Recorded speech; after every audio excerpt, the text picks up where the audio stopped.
Yo mga pre, may guest tayo. So boss, kumusta? Okay lang po. Parang matagal na kita nakita dito. So gano'n ka nakatagal nag-workout? Hindi po kasi ako consistent, pero nag-start po ako 2022 po. 2022. Opo. So paiba-iba ka ng gym, parang gano'n. Dito na po ako nag-start nung 2022 po mismo. 2022, dito ka nag-start? Yung kauna ng bukas po, nag-start na po ako. Ikaw ba yung kauna ng batch dito? Opo. So medyo may shape ka pa rin. So may mga pinapalo ka bang meal plan o routine? Wala. Wala. Nagpapa-coach po online. Online coach. Yung Mga- program lang po mismo. Mga coach sa mga influencer na coach. Hindi po. Nakasama ko na rin po dati. Okay. So may coach siya. So ito. Pero yung meal plan hindi niya dinidesign sa'yo. Walang ganun. Hindi po ako nagpapa-meal plan. Okay. So ito, iba kasi pag may nutrition at may meal plan, di ba? Yung advantage at saka yung para mas mapabilis yung productivity ng katawan natin, okay? Para mas mag-improve. So, ito baka makatulong. Gagamit tayo ng number 1 fitness app sa Pilipinas. Please Move Up ang pangalan nito, okay? Number 1, walang kalaban. So ito, AI-based siya. Kunin ko muna ang details mo. So ito ang pangalan ng app. Please Move Up, okay? So, unang-una, kunin muna natin details mo. Age mo is 20 po. 22. 20. 20, male. Weight mo is 70 po. 75. Anong height mo? 6 po. 5'6". 5'6". Oops, sorry.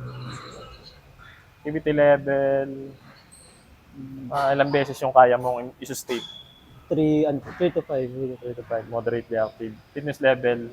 Intermediate, beginner. Intermediate po. Intermediate. So, ito, anong pangarap mong katawan? Anong trip mo? Maraming pagpipilian dito eh. Strength power, bulkman, lean bulk. Lean back lang po. Lean bulk. So, majority ng kalalaki yan, laging gusto eh. So, ito, automatically, magge-generate na siya ng meal plan sa'yo at saka workout. Unahin muna natin yung meal plan, okay? So, ang calorie intake mo per day is 2,600. Yun yung TDE mo. Maintenance phase, okay? So, Monday to Sunday, meron ka ng meal plan, Filipino food, okay? Almusal, tanghalian, hapunan. Okay? So, Wednesday ngayon, check natin yung pang Wednesday mo. Tignan mo, mango and coconut yogurt, pag gamit yan, pwede mo palitan. Fruit salad, so makasikmurahin ka yan. Ito, vegetable omelette with toast. Ingredients, susundin mo na lang. Preparation instruction, play mo yung video. Pag hindi ka marunong magluto. Okay po. Okay. Tapos niyan, yung lunch mo, vegetable lumpia with rice. So, Pilipino, chicken curry with coconut.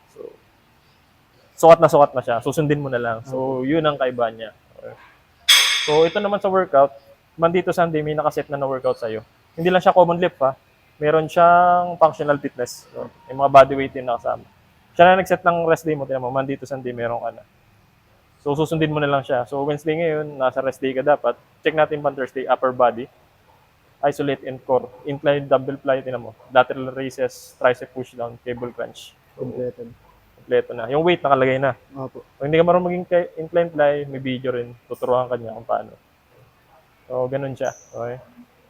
Tapos, may alternative exercise pagka hindi available yung equipment or something. May notes din. Para matrack mo yung record mo or something. Saka, nabanggit ko na ba, rest timer. 1 minute. Tutunog siya pagka kasunod na set mo na. Okay. So, each set. So, yun. Napakadali, di ba? So, ito kung magandang katanungan, how's the app? Ang ganda po para sa akin. May nakita ka na bang ganito sa internet? Yung Actually, gantong-ganto. Actually, napanood ko na po sa inyo. Napanood. Nakita ko na po. Sa TikTok? Opo, sa TikTok. Sa TikTok. So, yun. Nakita ko nga po, ang ganda po nung app. Kasi talagang nakaset na po lahat. Susundin nyo na lang. So, yun. Medyo naglabas din ng ganito si SmartFit eh. So, yun lang. Bye.